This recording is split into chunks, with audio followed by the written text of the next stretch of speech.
The golf club restaurant buzzed with the usual Saturday afternoon crowd. Men in polo shirts discussing handicaps and deals, their voices carrying across the mahogany-paneled room. I sat in the corner booth, laptop open, trying to finish the acquisition paperwork before Monday's board meeting. Just another workday that happened to be at Pine Valley Country Club. That's when I heard my father's voice, loud and commanding as always, cutting through the ambient chatter. "Peterson, there you are." Dad's booming voice made me instinctively shrink into my booth. Just the man I wanted to see. Mark Peterson, my former boss, now technically my employee, sat 2 tables over. I watched him look up from his lunch with barely concealed annoyance as my father, Robert Sullivan, planted himself at the table uninvited. "Robert," Mark acknowledged coolly. "What can I do for you?" "It's about my daughter, Jessica." My stomach dropped. "She's still working for you?" "She's still with the company, yes." Dad laughed, that harsh bark I knew so well.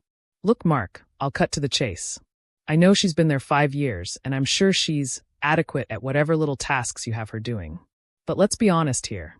I closed my laptop quietly, my hands trembling slightly. "Fire her," Dad continued, lowering his voice to what he thought was confidential. "She's just a secretary who got lucky, riding coattails. The girl has no real business sense. Trust me, I tried to teach her. She's emotional, soft, doesn't understand how the real world works." "Is that so?" Mark's voice was steady, unreadable. "Between us men," Dad leaned in conspiratorially, "she's holding you back. I bet she cries in meetings, right? Probably dating someone in accounting to keep her job. That's her style. Find a man to take care of her, because she can't cut it on her own." My vision blurred. 5 years of 80-hour weeks. 5 years of building the digital infrastructure that saved the company. 5 years of being told I was doing so well for a secretary, when I was actually senior VP of operations. "You know," Dad continued, "I have a nephew, sharp kid, just graduated from Wharton. Now he understands business. I could set up an introduction."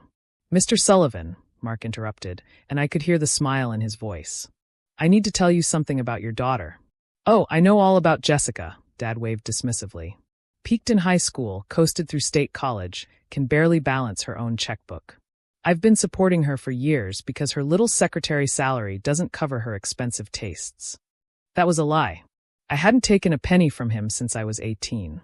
Every handout he offered came with strings, demands to quit my job, get married, give him grandchildren, stop playing career woman. "Sir," Mark's voice had taken on an edge of barely suppressed laughter. "Jessica bought the company last month." The silence that followed was so complete I could hear the ice settling in Dad's whiskey glass. "I'm sorry, what?" Dad's voice cracked. "Jessica Sullivan is the new owner and CEO of Meridian Technologies. I report to her. The entire company reports to her. She orchestrated a $47 million leveraged buyout, brought in 3 major investors, and retained 51% controlling interest." That's impossible. "She's just a secretary?" Mark supplied helpfully. "No, Robert. She hasn't been a secretary since her 2nd month with us. She revolutionized our operations, increased efficiency by 300%, and personally coded the software that put us on the map. The board begged her to take over when our previous CEO retired. I stood up then, smoothing down my dress, and walked over to their table. "Hi, Dad." My father's face went through several colors, white, red, purple, like a slot machine of humiliation. "Jessica." He strangled out my name. "Mark, thank you for lunch Thursday. The merger proposals look good." I kept my voice professional, calm. "Dad, what a surprise. I didn't know you were a member here." "I've been a member for 30 years, he managed. "How nice. I just joined last month. Corporate membership, you understand." I smiled pleasantly. "Mark, don't let me interrupt your lunch. We can discuss the Richardson account Monday." "Of course, Miss Sullivan." Mark stood up, ever the professional. "Enjoy your weekend." I turned to leave, but Dad grabbed my wrist. "Jessica, wait. This is some kind of joke, right? You can't have bought. You don't have that kind of money." I gently removed his hand. "Actually, I do. Turns out that little secretary salary, invested wisely over 5 years, plus the patents I filed for the software I developed, plus the equity I negotiated instead of raises, added up to quite a bit. But you never told me. You never asked, Dad. Every family dinner, you spent telling me about how I was wasting my life, how I should be more like Brandon. My perfect brother, the doctor. You literally introduced me to your friends as my daughter, the secretary, last Christmas. At Mom's funeral, you told Aunt Linda I'd probably quit soon anyway to focus on finding a husband. His mouth opened and closed soundlessly. Do you want to know the best part? I continued, my voice still perfectly calm. Meridian handles the pension management for your company. We're your primary 401k administrator. So technically, I control your retirement fund. The color drained from his face completely. Don't worry, I added. I'm not you. I don't use my position to hurt people just because I can. Your pension is safe. That's the difference between us, Dad. You punch down. I don't. Jessica, sweetheart, I didn't mean. Yes, you did. I cut him off. You meant every word. Just like you meant it when you told me not to bother with computer science because girls aren't good at math. Just like you meant it when you said my promotion to manager was probably a diversity thing. Just like you meant it when you told Brandon my success was cute, but his was substantial. A small crowd had gathered, pretending not to watch while absolutely watching. Several faces I recognized, business associates of my father's, all looking decidedly uncomfortable. But here's what you didn't mean to do, I continued. You didn't mean to motivate me. Every time you told me I wasn't good enough, I worked harder. Every time you dismissed my achievements, I achieved more. Every time you told people I was just a secretary, I built my empire quietly, without your noise. Dad's jaw worked furiously. This is how you treat your father? Publicly humiliating me? I'm not humiliating you, Dad.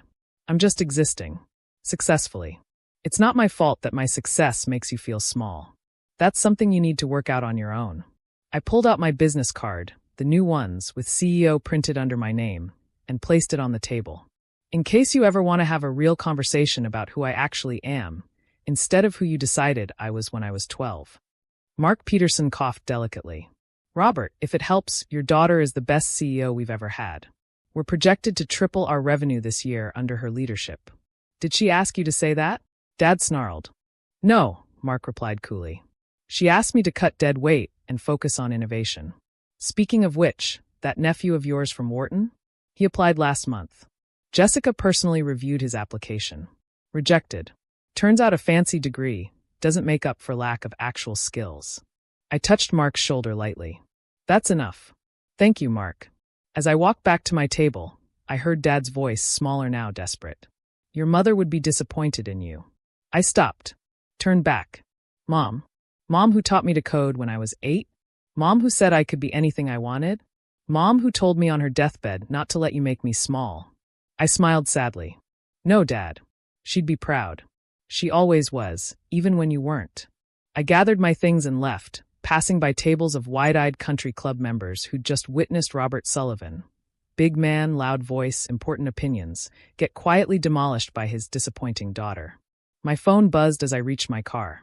Brandon, Dad just called. Says you bought a company. Says you embarrassed him at the club. Please tell me someone recorded it. I typed back. I did, and I'm sure someone did. How's residency? Exhausting. But apparently not as exhausting as being Dad's least favorite child. Congratulations on the CEO thing. Mom would have loved this. Thanks, Bran. Jess, I'm proud of you. Always have been. I sat in my Tesla, yes, the secretary had a Tesla now, and let myself cry for just a moment. Not sad tears. Relieved ones. 29 years of carrying the weight of my father's disappointment, and I'd finally set it down. My phone rang. Mark Peterson. Sorry to bother you on the weekend, he said. But I thought you should know. Your father left the club, and a half-dozen members approached me about potential partnerships with Meridian. Turns out they're very impressed with our new leadership. Even though I'm just a secretary who got lucky? Mark laughed. Jessica, you're many things. Lucky isn't one of them. You worked for everything you have. After we hung up, I drove home to my penthouse apartment, the one I'd bought cash, not that Dad knew, and poured myself a glass of wine. Floor-to-ceiling windows showed the city sprawling below, lights beginning to twinkle in the gathering dusk. My phone buzzed again. An unknown number, but I recognized the area code. Dad's golf buddy, Richard Winters. Jessica?